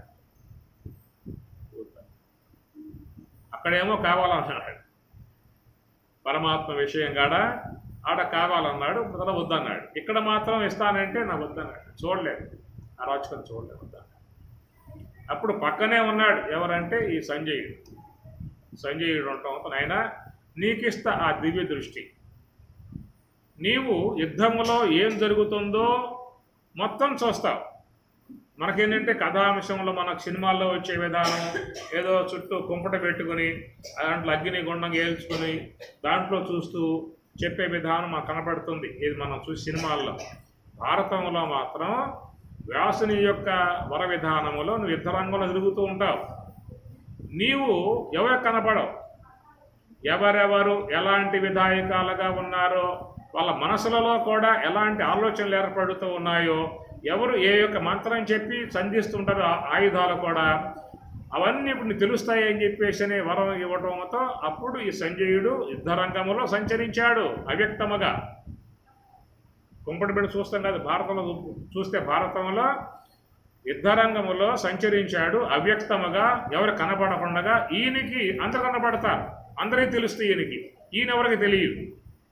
అట్లాగా యుద్ధరంగంలో తిరిగి భీష్ముడు పడిపోయిన విధానం వచ్చినప్పుడు అప్పుడు వచ్చి నాయన భీష్ముడు పడిపోయాడయ్యా అన్నప్పుడు కిం అకుర్వత, ఏం జరిగేను సంజయ, ధర్మక్షేత్రే కురుక్షేత్రే సమవేత యూత్సవ మామకాహ పాండవాహ చైవ కిం అకుర్వత్, అసలేం జరిగిందయ్యా? భీష్ముడు పితామహుడు, ఎంతో గొప్ప విజ్ఞుడు, బ్రహ్మవేత్త, బ్రహ్మచారి. అలాంటి యొక్క భీష్ముడు ఎలా పడిపోయాడు, ఆ వృత్తాంతం ఏమిటో చెప్పమని చెప్పి అన్నప్పుడు అక్కడ నీకు భగవద్గీత కథారామం అంతా కూడా అక్కడ వస్తుంది. అప్పటికి యుద్ధం అయిపోయి చాలా జరిగింది. రోజులు అయిపోయింది. అవన్నీ చూసిన తర్వాత భీష్మ పితామహుడు అప్పశయ్య మీద పడిపోవటం కాడ అది చూసి అప్పుడు వచ్చి చెప్పాడు ధృతరాష్ట్రుడితో, నాయన భీష్ముడు ఒరిగిపోయాడు అంపశయ్య మీద అన్నప్పుడు కిం అకుర్వత, ఏం జరిగింది చెప్పవయ్యా అన్నాడు. అప్పుడు ఆరంభమైంది అది.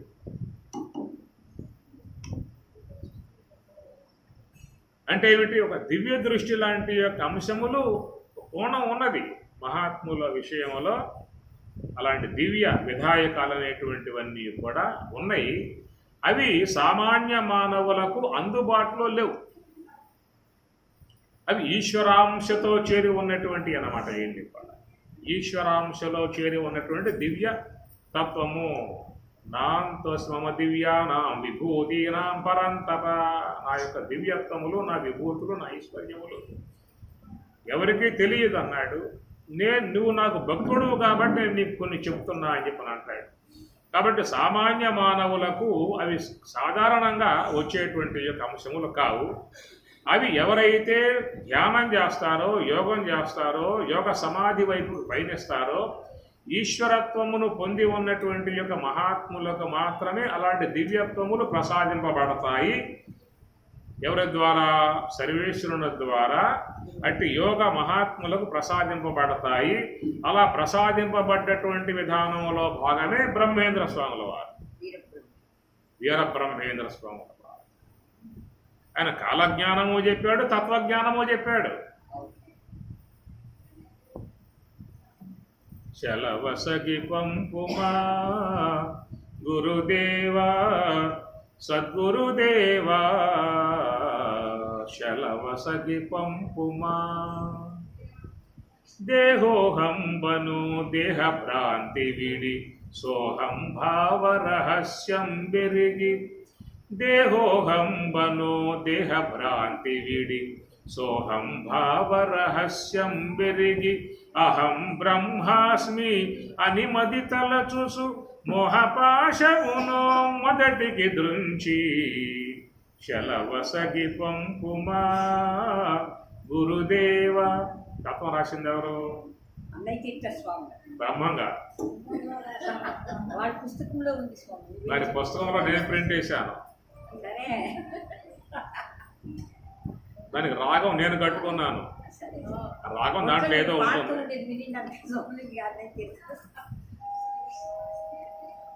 అజ్ఞానము విడి సుజ్ఞానంబుచే ప్రజ్ఞానంబను సంజ్ఞను తెలియ.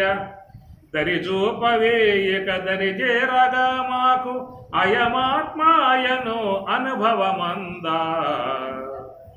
శలవసగి పంపుమా. ఎల్లది ఇప్పుడు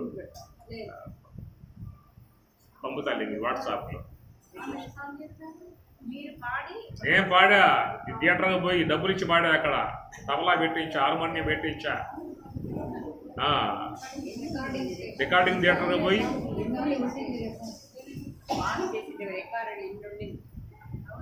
పోయి పాడానమ్మా. వాయిస్ తబలా వాడు డబ్బులు ఇచ్చా, హార్మోనియం ఆ డబ్బులు ఇచ్చా, వైలన్ ఆయనకి డబ్బులు ఇచ్చా,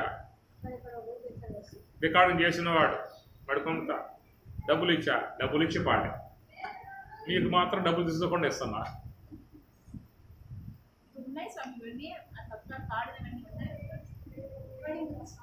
పంపిస్తానమ్మా రేపు నీకు వాట్సాప్లో వస్తాయి. రేపు నీకు మాయను నరికే మర్మమున్నది న్యాయము వినవే ఓ మనస. కాయములో నువ్వు పాయముగనుకొని చేరవే పరము ఓ మనస. మాయను నరికే మర్మమున్నది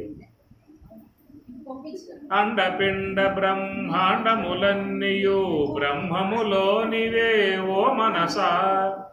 అండపిండ బ్రహ్మాండములన్నీయు బ్రహ్మములోనివే ఓ మనస దండి భావమిది దారి చూపితిని నిలకడ ఉండవే ఓ మనస మాయను నరికే మర్మమున్నది న్యాయము వినవే ఓ మనస. ఇది బ్రహ్మం గారిది. చరాచరములు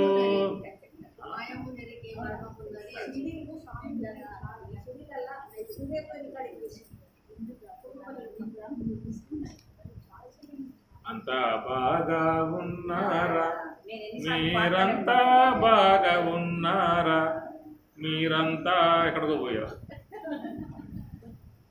ముక్కు తట్టు ఎక్కు పెట్టి నిక్కి చూచుకున్నారా, నాసిక భ్రూ మధ్యమందున సాక్షిని కనుగొన్నారా, అంతా బాగా ఉన్నారా. ఇంకా ఉన్నాయి పాడాల్సినవి, డబ్బులుంటే పాడతాను థియేటర్కి పోయి, అందం వస్తుంది అక్కడ. ఊరికి ఎట్లా పాడితే కాదు, థియేటర్కి పోవాలి, తబలా పెట్టాలి, హార్మోనియం పెట్టాలి, వైలిన్ పెట్టాలి. అది పెట్టుకుని పాడాను, రికార్డు చేశాను. ఓం నమ శివాయ ఆరక్షరములతో ఆరంభమాయనే ఉయ్యాల, రక్షకుడు చిన్మయుడు తొట్టి లోపల తాను ఊగుచూనున్నాడే ఉయ్యాల, ఊగుచూనున్నాడే ఉయ్యాల. మన్ను నీరు అగ్ని వాయువులతో 4 కోళ్ళు కావించనే ఉయ్యాల, అష్టదిక్కులు వేగి సృష్టి లోపల తాను ఊగుచూనున్నాడే ఉయ్యాల, ఊగుచూనున్నాడే ఉయ్యాల. ఓం నమ శివాయ ఆరక్షరములతో ఆరంభమాయనే ఉయ్యాల, ఉచ్ఛ్వాస నిశ్వాసములు 2 త్రాళ్ళుగా త్రొట్టి నిలదీసెనే ఉయ్యాల, పంచకన్యలు గూడి పంచవేదము చదివి తొట్టిబట్టూపెనే ఉయ్యాల, తొట్టిబట్టూపెనే ఉయ్యాల. ఓం నమ శివాయ. ఉచ్ఛ్వాస నిశ్వాసములు 2 త్రాళ్ళుగా త్రొట్టి నిలదీసెనే ఉయ్యాల, ఆధార స్వాదిష్టమని పూరకమలముల ఆ తట్టు ఊగినే ఉయ్యాల, అనాహత విశుద్ధ ఆజ్ఞేయ కమలముల ఈ తట్టు ఊగినే ఉయ్యాల. షట్చక్రాలు ఆ తట్టు ఈ తట్టు ఇరు తట్టు తానాయులో తట్టు ఊగినే ఉయ్యాల, నాద బిందు 2 కలసి మెలసి వేగ సత్తు చిత్తాయనే ఉయ్యాల, సత్తు చిత్తులు 2 సమరసంబుగ చేసిలో చూపు చూచెనే ఉయ్యాల, లో చూపు వెలి చూపు జగమెల్ల తన రూపు జ్యోతి అయి వెలిగెనే ఉయ్యాల. చాలా గొప్ప తత్వం. అంత అద్భుతమైనటువంటి సాంఖ్యం పెట్టాడు, హంస విచారణ పెట్టాడు, షట్చక్ర విచారం పెట్టాడు బ్రహ్మం గారు. దాని మీద చెప్పాలంటే కనీసం సప్తాహం పెట్టుకోవాలి.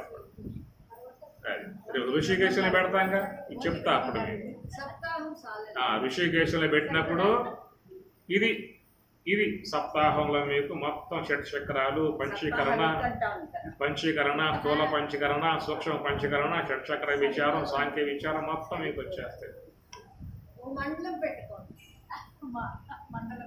ఉంటా మండలం కాలం పాటు ఋషికేశంలో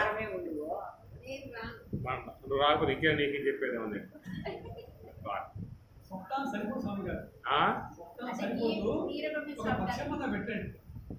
ఒకట్లే ఇప్పుడు అనుకున్న కురుక్షేత్రం సప్తాహం అక్కడ ఒక పాదం, ఋషికేశం సప్తాహం ఆడొక పాదం, నాసికులో సప్తాహం ఆడొక పాదం, మొత్తం 10 ఉన్నాయి దాంట్లో పాదాలు. 10 సప్తాహాలు అయిపోతాయి మనకి. ఆనందాశ్రమంలో కానహనగాడు ఆడొక పాదం.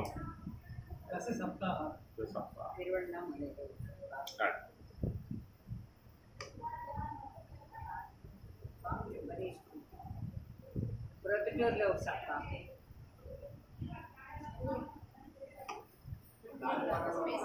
పురుష సూక్తము అది కాలే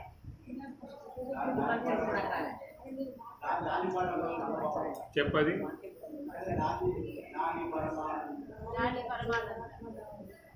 వాట్స్ వద్దులేండి వింటా ఉంటారు.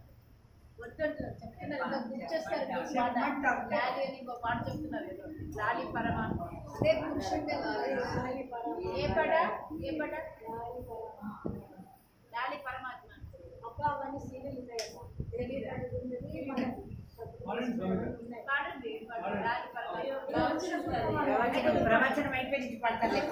ప్రవచనం అదే ప్రవచనము. చెప్తే బాగుంటామంటే అసలు హాయి రాత్రి కూడా పక్కన పెట్టుకొని మంచిగా వినుకుంటూ పడుకోవచ్చు. రాత్రికి జోలపాటు పాడినట్టే. అవును మదాలస దోలపాట మదాలస అది పాడి అది పాడాలి పంపించేసింది అప్పటికి వచ్చేసింది.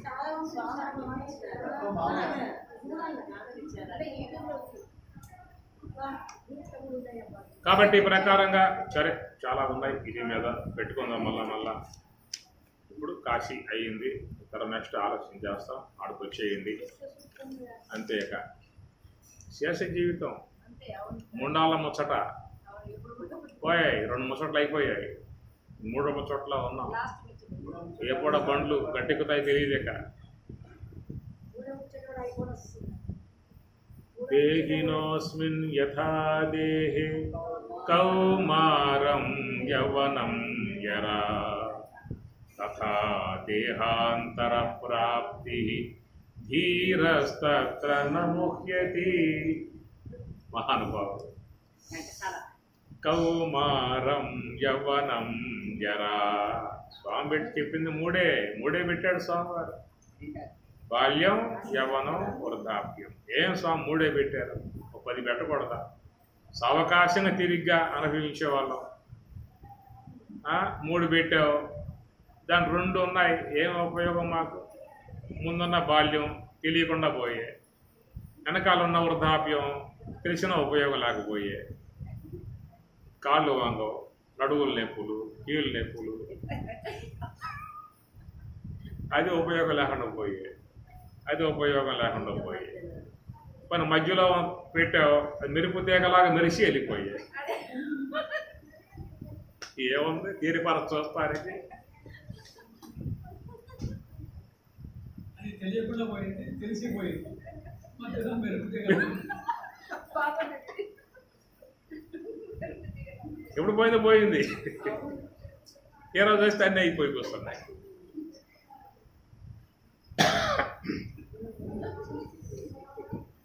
ఇక మళ్ళా తర్వాత ఏమిటో మనకు తెలియని సంగతి.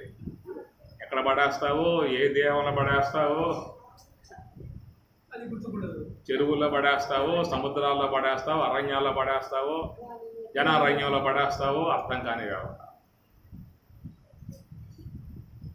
జడభరతుడు చేసిన తప్పు. భరతుడు తపస్సులో కూర్చొని బాగా తపస్సు చేశాడు. ఆయన చేసిన తప్పు ఏమిటంటే, ఇంత బాగానే ఉన్నది, దాని మీద మమకారం.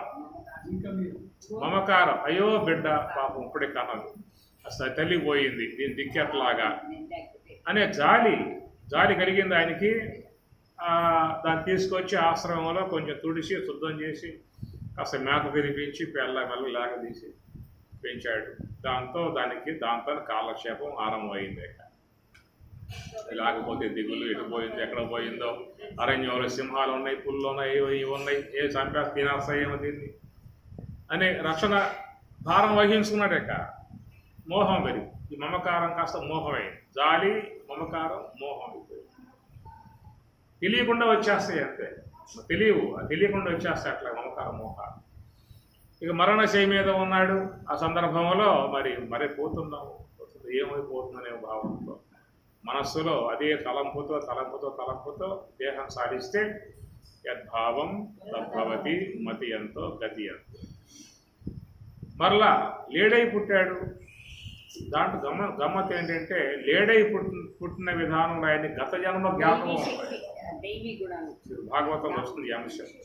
అరే ఎంత పొరపాటు చేశాను, అంత పెద్ద రాజ్య మోహం వదిలిపెట్టేసిన వాడిని ఈ చిన్న మోహాన్ని పెట్టుకున్నానే. రాజ్యం పెద్ద మోహం కదా. అంత పరివారము, భోగములు, విలాసములు, సమస్తమైనటువంటి సకలమైనటువంటి వంగమాగదులు, ఇన్ని విధాయకాలుగా ఉన్నటువంటి పెద్ద మోహం తెగదింపులు చేసుకుని అరణ్యానికి వచ్చి కూర్చున్నాను తపస్సు కోసంగా. చిన్న మోహాన్ని పట్టుకున్నాను, చివరికి ఎట్లయిపోయింది జన్మ, లేడై పుట్టాల్సి వచ్చిందని చెప్పని లేడి దేహంలో ఉన్నంతకాలం పశ్చాత్తాపడ్డాడు. భాగవతం అలా అంశం వస్తుందా?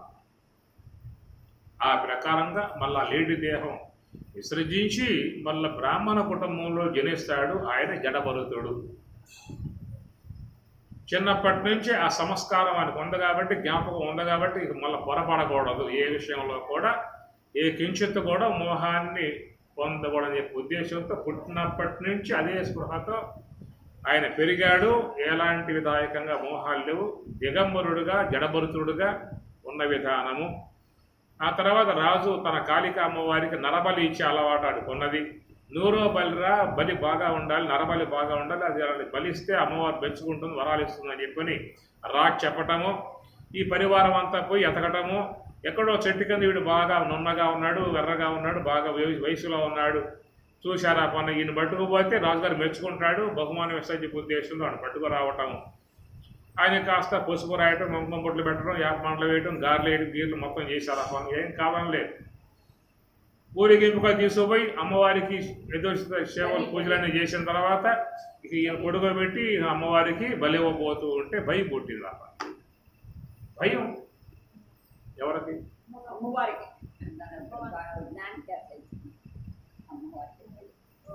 బలి ఇవ్వబోతూ ఉంటే అమ్మవారికి భయం పుట్టింది. అచ్చట విప్రసూనుడు సంపగా వచ్చిన వారి ఎందు కాలి ఎందు కరవాలమునందు అచ్యుత భావముంచి, భాగవతంలో వస్తుంది. సర్వాత్మన భావన, చంపేవాడు బ్రహ్మమే, కత్తి బ్రహ్మమే, కాళీ బ్రహ్మ, అందరూ బ్రహ్మమే. వాడికి సర్వం కలిపతం బ్రహ్మ కదా, 4వ సోపానం. అట్లా సర్వాత్మన భావనతో బ్రహ్మ భావనతో ఉన్నటువంటి వాడిని బలిస్తావు అంటే ఆమెకు భయం పుట్టింది ముందు, నా గతి ఏమైపోతుందని, నా పదవి ఏమైపోతుందా అని చెప్పారు. సామాన్య విషయం బ్రహ్మజ్ఞానం అంటే ఒక్కసారిగా ఉగ్రాకారంగా వచ్చి అక్కడ ఉన్నటువంటి రాజుని, మంత్రుల్ని, చూడ వచ్చిన వాళ్ళని, సంప వచ్చిన వాళ్ళని అందరినీ తెగటార్చింది. ఆ పని భాగవతంలో వస్తుంది అంశం. బ్రహ్మజ్ఞాని నాకు కాపాడుకుంటుంది. బ్రహ్మజ్ఞాని రక్షింపబడతాడు ఈశ్వరుని ద్వారా. యోగక్షేమం వహామ్యహం. లక్ష్మయ్య గారికి కూడా రేపల్లిలో విషయం పెట్టారు చంపటానికి. పెద్ద యుద్ధం అక్కడ లక్ష్మయ్య గారికి అచలులకి, అచల పోరాటం. సంవత్సరం ఉన్నాడు రేపల్లిలో ఆయన గారు. చంపాలని చెప్పి ఉద్దేశంతో భోజనానికి పిలిచి భోజనంలో విషయం పెట్టారు. అక్కడ బ్రహ్మట్లో కూర్చున్నాడు, బ్రహ్మలో విరిగిపోయి.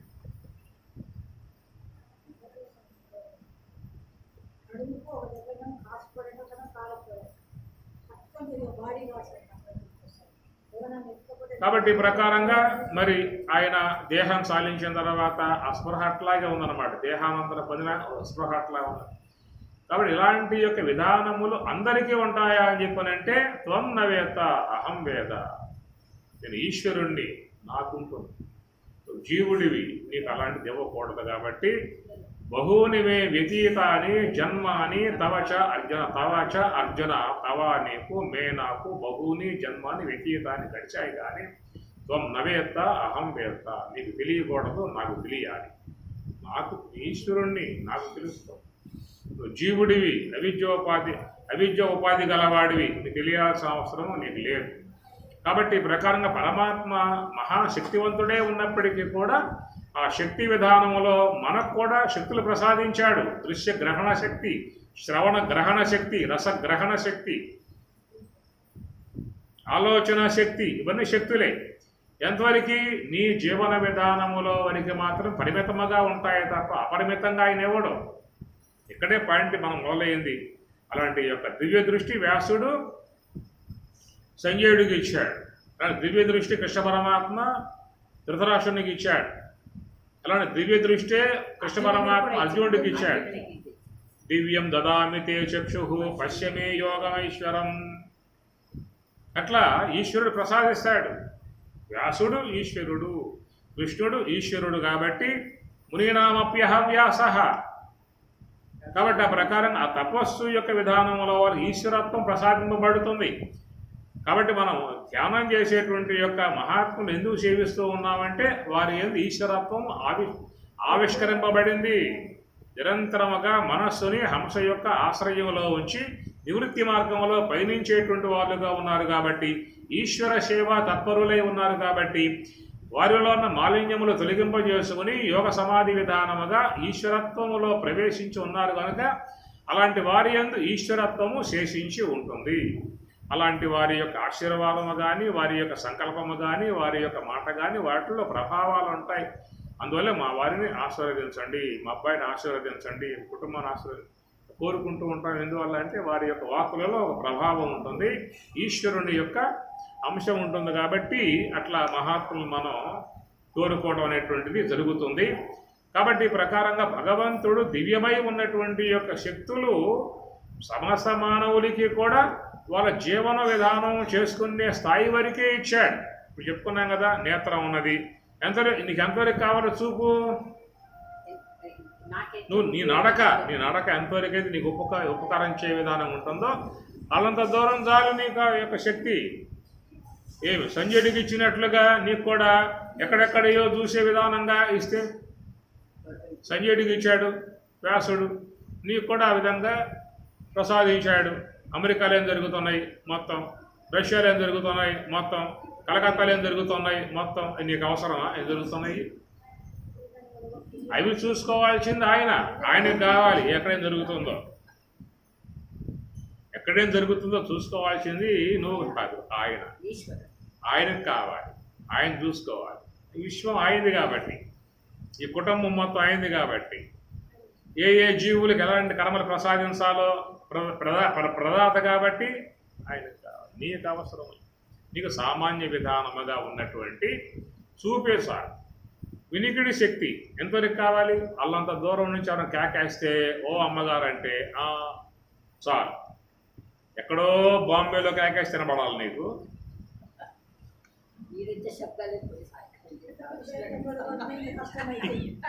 పక్కన దానికే అదిరిపోతా ఉంది, జ్ఞానం లేకుండా పోతా ఉంది. దాన్ని ఆపాలంటే ఆయన వల్ల కాదు, నా వల్ల కాల.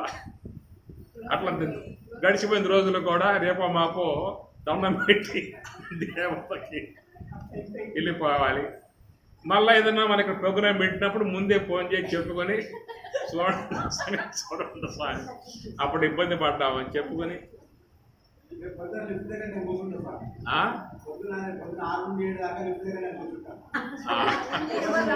సరే ఆ డ్యూటీ రమేష్ గారదే అంతే, శబ్దం రాకుండా చేసుకుని ఆయన ఆపుతాడు, నువ్వు చూసుకుంటాడు అంతే. ఆయన డ్యూటీ కాదు.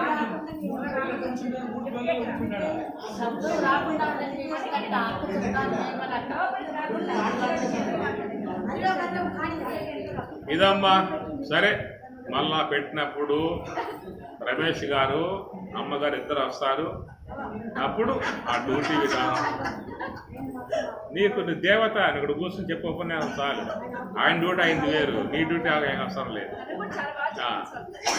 కాబట్టి ఈ ప్రకారంగా అది పుణ్య విధానమే. ధ్యానం చేసుకుంటూ ఉన్నారు, డిస్టర్బ్ అవుతుంది కదా, ఆయన ధ్యానం మానుకున్నాడు. అక్కడ అమ్మ మీరు నడిచిరాండి, పొద్దున్న చెప్పాం 6 అయితే నడిచిరాండి అని చెప్పి అన్నాం కదా, కింద కూర్చుంటారు నడిచిరాండి మీరు స్వామి చెప్పారు కదా.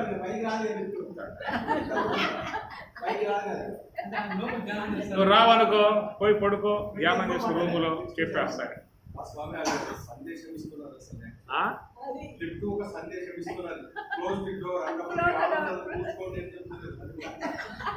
Close the door, close the door, please door. కళ్ళు మూసుకో, శ్వాసను గమనించు అంతే. అయ్యా ప్లీజ్ కళ్ళు మూసుకో, ధ్యానంలో కూర్చో, శ్వాసను గమనించు. Please the door, close the door. సరే ఇది విషయము. కాబట్టి అందుచేత భగవంతుడు మానవులందరికీ కూడా పరిమితము కలిగి ఉన్నటువంటి యొక్క శక్తులను మాత్రమే ప్రసాదించాడు తప్ప అనంత శక్తిని మానవునికి ఇవ్వాల్సిన అవసరం లేదు. వాడి అవసరాలకి వాడి జీవన విధాయకాలకి ఉంటే చాలన్నమాట. ఆ ప్రకారంగా పరిమితముగా ఉన్న శక్తులు జీవునికి ఇస్తాడు, అపరిమితముగా ఉన్న శక్తులు ఆయన దగ్గర ఉంటాయి. ఆయన్ని ఆశ్రయించి ఆయన్ని సేవిస్తూ ఆయన యొక్క దివ్యత్వమును పొంది ఉన్నటువంటి బ్రహ్మేంద్ర స్వాములు, షిరిడి సాయిబాబా, పుట్టపర్తి సాయిబాబా కానీ, వేమన కానీ, సదాశివ బ్రహ్మేంద్ర స్వాముల వారు కానీ ఇత్యాది ఎంతోమంది లోకంలో మహిమలు కలిగి ఉన్నటువంటి యొక్క మహాత్మ ఉన్నారు. పిచ్చమ్మ అని చెప్పని అంటాం, పేరుకు మాత్రం పిచ్చమ్మ. అటనే ఆ వెంకమాంబ అనే తిరుమల కొండ మీద దిగుతూ ఉంటాం. వీళ్ళందరూ కూడా దివ్య మరికొండ వెంకమాంబ అని చెప్పని. కాబట్టి ఆ ప్రకారముగా వాళ్ళందరికీ కూడా ఈశ్వరుని యొక్క సంబంధమై ఉన్నటువంటి ఈశ్వర శక్తులు వాళ్ళకు ప్రసాదింపబడ్డాయి అనేటువంటి విధానము. అయితే వాళ్ళని కోరుకునే విధానమే ఉండదు. కాబట్టి వాళ్ళు వాటి గొప్ప కోసమే వాళ్ళు ప్రదర్శించే విధానమే ఉండదు. అవి వస్తాయన్నమాట. అది ఏంటంటే తత్వమసి మహావాక్యం అని చెప్పి అన్నాం కదా, ఆ స్థాయికి పోయినప్పుడు అలాంటి వస్తాయన్నమాట. మన యొక్క భావం అదే. సహస్ర శీర్ష పురుష సహస్రాక్ష అని చెప్పి అన్నప్పుడు ఏమిటయ్యా సహస్ర అక్షలు అని చెప్పని అంటే ముందు ఉన్నటువంటిది ఏంటంటే స్వామి ప్రసాదించినటువంటి యొక్క అక్షి కన్ను, సోహం యొక్క సూత్రం, హంస యొక్క గమనికలో ఉండేటువంటి కన్నుని గురువు ప్రసాదించాడు. మనకు అది లేదు. అంతర్ముఖ విధానముగా ప్రయాణం చేసి శ్వాసను గమనిస్తే ఆ శ్వాస గమనికలో నివృత్తి మార్గములో పయనించి నువ్వు యోగ సమాధి ఎందు బ్రహ్మము యొక్క అనుభవాన్ని పొందుతావు, మోక్షం వచ్చేస్తుంది, జన్మరాహిత్యం ఏర్పడుతుంది అన్నటువంటి కోణములో గురుదేవుడు మనకి బ్రహ్మోపదేశము అన్న విధానములో కన్ను ప్రసాదించాడు. త్రినేత్రం, మూడవ కన్ను, దివ్య నేత్రం, దివ్యం దదామితే చక్షు అన్నట్లుగా ఎట్లా పరమాత్మ ప్రసాదించాడు అర్జునుడికి, అట్లా గురువు కూడా ఏంటంటే మరి ఆ యొక్క దివ్యత్వమును పొందటానికి, బ్రహ్మానుభవాన్ని పొందటానికి, యోగ సమాధిని పొందటానికి గల విధానములో చక్కటి ధ్యాన సంబంధమై ఉన్నటువంటి యొక్క ఆ దివ్య చక్షువుని బ్రహ్మోపదేశము అనబడేటువంటి దాని ద్వారా వాళ్ళు ప్రసాదిస్తారు. మనకు సీతారామాంజనేయంలో కూడా ఆ సీతమ్మ వారు ఆంజనేయ స్వామికి తారక యోగాన్ని బోధిస్తే, రామచంద్రుడు ఆంజనేయ స్వామి వారికి సాంఖ్యయోగాన్ని బోధించిన తర్వాత అప్పుడు ఆయన పరిపక్వతను గుర్తించి ఆంజనేయ స్వాముల వారిని కూర్చోబెట్టి తన హస్తమస్తక సంయోగం, రాముడు తన యొక్క హస్తమును ఆంజనేయ స్వామి యొక్క మస్తకం మీద ఉంచి బ్రహ్మోపదేశం చేయటం తడబుతోనే అటి తన్నుగాంచి ఆనందమూర్తి చిత్రరూపమట్లు చేష్టలుడిగి తనువు మరచి కొంత తడవూరకుండెనో ఆంజనేయుడు భీమాద్రి తనయ. ఎమ్మటే వచ్చేస్తుంది యోగ సమాధి. ఎందువల్లంటే పరిపూర్ణుడు ఆయన, ఇది పరిపక్వత గలవాడు, ఇది పరిపక్వమైంది, పరిపూర్ణుడు కాబట్టి ఆ రెండు కలిశాయి అక్కడ. ఎమ్మటే ఆ యోగ సమాధి. లిప్తమాత్రంబు విలిప్తమాత్రంబైన ఘనులు ఎన్నగలేరు, బ్రహ్మాదులనగ క్షణము సర్వ జగద్విలక్షణము బొందువాని నుతియింపతరమే ఎవ్వారికైనా. లిప్తమాత్రంబు విలిప్తమాత్రంబైన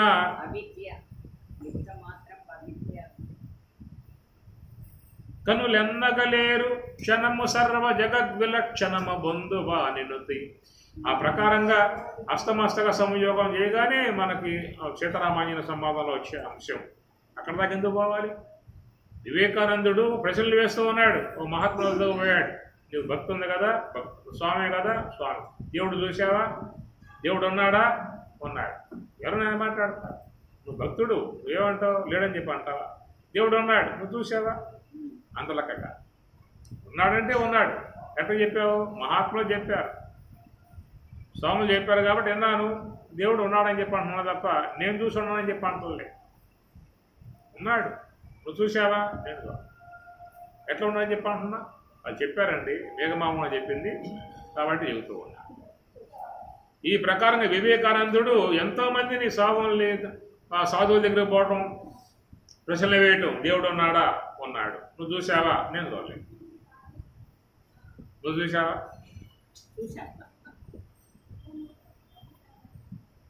ఇట్లాగా ప్రశ్నలు వేసుకుంటూ బాగా కాళికాలయానికి పోయాడు.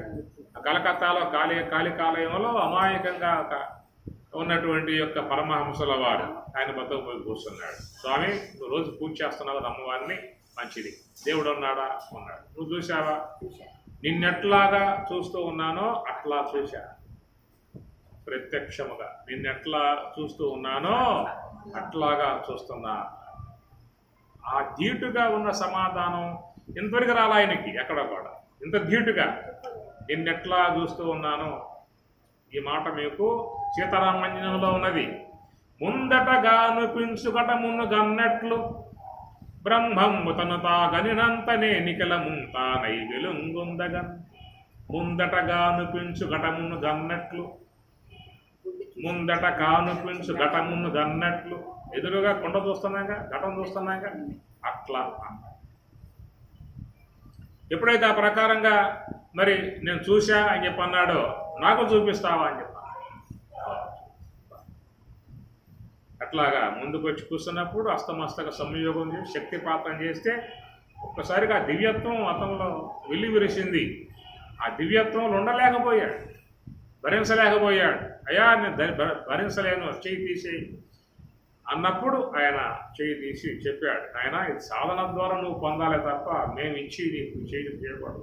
నువ్వు భరించలేవు, నీకు ఆ శక్తి లేదు, నువ్వు శక్తిని సంపాదించుకోవాలి సాధన ద్వారా అన్నప్పుడు అప్పుడు మళ్ళీ ఆయన బ్రహ్మోపదేశం చేసి నువ్వు పో తపస్సు చేయమని చెప్పాను అంటాం. ఆ తపస్సు చేయటం, దాంతో ఆయన గారు ఇక పరమహంసల వారికి పరమ భక్తుడైపోవటం. ఎక్కడో కాళికాలయంలో, కలకత్తాలో కాళికాలయంలో ఒక మూల కూసుని ఉన్నటువంటి యొక్క ఆయన కీర్తిని దిగంతములు వ్యాప్తి చేశాడు కదా. ఎక్కడో కలకత్తాలో కాళికాలయంలో ఈ విధంగా బ్రహ్మావలోకనం చేసుకుంటూ అట్లాగే రాలిపోయేవాడేమో ఈయన పోయి ఉండకపోతే. నరేంద్రుడు పోయి ఉండకపోతే, వివేకానందుడు కాకపోయి ఉన్నట్లయితే ఆయన అక్కడే బ్రహ్మములో అట్లా లీనమవుతూ అక్కడ ఏదో పూజారి గుండు అట్లా రాలిపోయి ఉండేవాడు. అలాంటి యొక్క ఆ గురువు గారి యొక్క ఉనికిని, వారి గురువు గారి యొక్క ఉన్నతిని విశ్వవ్యాపకం చేశాడు నరేంద్రుడు వివేకానందుడై. నిజంగా ఆయన యొక్క వాల్యూమ్స్ వస్తే ఎంత అద్భుతం. వివేకానంద స్వామి వారి వాల్యూమ్స్ ఎన్నున్నాయి, అద్భుతమైన రచనలు. దాంట్లో నరాలు ఉక్కు పొడుస్తాయి, వెంట్రుకలు ఉక్కు పొడుస్తాయి. నీకు ఉక్కు నరాలు కావాలి, ఎనభ కండరాలు కావాలి, విజృంభించ అని చెప్పని అంటాడు. అంత ఉత్సాహంగా సాగిపోయే సాహిత్యం వివేకానంద స్వామి సాహిత్యం చాలా బాగా ఉంటుంది. అంతటి బ్రహ్మరచన, ఎన్ని వాల్యూమ్స్ అవన్నీ రాగలిగాయి అని చెప్పనంటే అది గురువు యొక్క అష్టమస్తక సంయోగంతో ఇవ్వబడ్డటువంటి దివ్య ప్రసాదం. అన్ని గ్రంథాలు రాశారన్నమాట, బాగా ఉంటుంది. పరమహంసల వారికి కూడా మరి ఆ యొక్క పరమహంసల వారి ప్రభ అనే పుస్తకం ఉన్నది. దాంట్లో అన్ని కథలు ఉంటాయి, చాలా బాగుంటుంది. చిన్న చిన్న మాటలతో కథాంశాలతో పోతుంది. పరమహంసల వారి యొక్క కథ రామకృష్ణ ప్రభ అనేటువంటిది. ఇట్లా చూసినట్లయితే మరి ఆ మహాత్ముల యొక్క దివ్యత్వం అనేటువంటిది ఏంటంటే అదంతా ఈశ్వరుని యొక్క దివ్యత్వము అని చెప్పేసి మరి ఆ ప్రకారం లక్ష్మణ్ గారు కూడా ఆయన కూడా పురాణాలు, రామాయణం, భారతం, భాగవతం చదువుతూ ఆయన జపం చేసుకుంటూ కూర్చుంటూ ఉంటే ఆయన వారు మహాత్ముడు వచ్చి ఏం చేస్తున్నావా?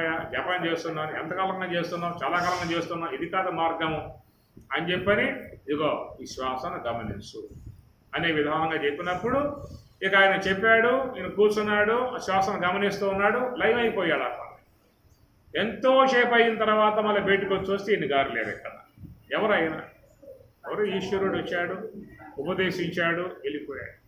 ఎందుకంటే నరహరి గురుదేవుల యొక్క పీఠంలో బోధ ఉంటుంది కానీ ధ్యానం చెప్పరు. ఎందువల్ల అనే మాటకి తర్వాత విషయం దానికి ఉంటుంది అనుకోండి. కాబట్టి ఈ ప్రకారంగా దాంట్లో కేవలం సాహిత్యమే తప్ప సాధనాంశము కాదు. అంటే ఆ సాధనాంశాన్ని ఈయన గారు ఈ మహానుభావుని ద్వారా పొందడం కారణముగా స్వరాజ్య లోక గురువు నాకు ఈ విధముగా ప్రసాదించాడు అనేది ఆయన రాసుకున్నాడు స్వామివారు. కాబట్టి ప్రకారముగా ఉన్నటువంటి యొక్క ఆ దివ్యత్వ విధానం అంతయు కూడా సర్వేశ్వరుడు అని చెప్పేసి అనేటువంటి భావనగా ఆరిపోతున్న పదార్థాలు పెట్టారా? ఇప్పుడేం భోంచేయరా సరే. సహస్రశీర్షా పురుష సహస్రాక్ష సహస్రపాత్ స భూమిం విశ్వతో ఋత్వా. చాలా మంచి పాయింట్ అది. అత్యతిష్ట దశాంగులం సభూమిం విశ్వతో ఋత్వా అత్యతిష్ట దశాంగులం పురుష ఏవేదకం సర్వం యద్భూతం యచ్చ భవ్యం ఉతామృతత్వశేషానః యదన్నేనాతిరోహతి ఏతావానస్య మహిమా తతో జాయాగుంశ పూరుషః ఏతావాన్ అస్య మహిమా తతః జాయాగుంశ పూరుషః. తతః ఇతని కంటే ఆయన చాలా గొప్పవాడు. ఏతావాన్ అస్య మహిమ ఇదంతా కూడా ఈయన మహిమ. తతః ఈయన కంటే జాయాగుంశ గొప్పవాడు. పూరుష ఆయన గొప్పవాడు. ఈయనెవరు ఆయనెవరు అన్న విషయం ఒకటి కూడా ఉన్నది. కాబట్టి సహస్రశీర్ష పురుష, ఆ పురుష అనేటువంటి చోట ఆ ఈశ్వరుడు అనేటువంటి యొక్క అంశం కోణము నుంచి బయలుదేరేటువంటి విధానము రేపటి రోజున కూడా దీని విషయం మీద పరిశీలన చేద్దాం. ఓం సహనాభవతు సహనౌ భునక్తు సహ వీర్యం కరవావహై తేజస్వినావధీతమస్తు మా విద్విషావహై. ఓం శాంతి శాంతి శాంతి. హరి ఓం తత్సతు. శ్రీ గురుభ్యో నమః. హరి ఓం.